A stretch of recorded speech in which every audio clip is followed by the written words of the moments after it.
If you're self-employed, we want to make sure that you understand, as the buyer, what hoops you're going to be asked to jump through so that you have all your documentation up front, not once we find the house and we need everything now, but in advance so that you're prepared and that you don't start pulling your hair out when you're asked for so much documentation. Self-employed people are kind of unique in the process of buying a home because, of course, they have their own businesses. In a lot of cases, the bank will want to see the 3 years of the business income and expenses. Actually, if you're buying the home in the middle of the year, they may even want to see a mid-year profit and loss for the business. A lot of times businesses have depreciation, which is a non-cash item. That's important in the home buying process because it's being non-cash. A lot of times the banks will add that back and allow them to make a larger payment or qualify for a larger payment.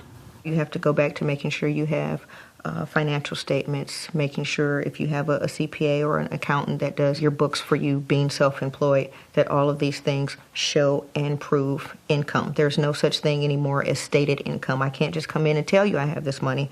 There has to be proof. There has to be ongoing proof.